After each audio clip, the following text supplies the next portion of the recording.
Hey guys, today I'm gonna teach you how to get better to PvP in Minecraft.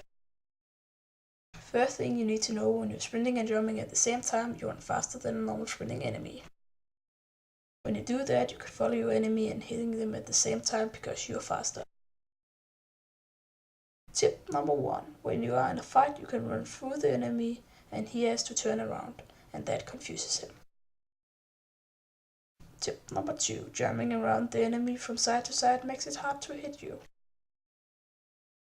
Tip number 3. Do a lot of jumping. That really helps you. Doing these things make you a little better to PvP, give you a bigger chance of surviving. While doing these things, you can kill enemies that have better gear than you. Sometimes you do not lose any health. In the clip you just saw, I did kill 3 enemies with the same gear as me. This do not work with mobs. I will see you next time and hopefully you get better to PvP. Bye!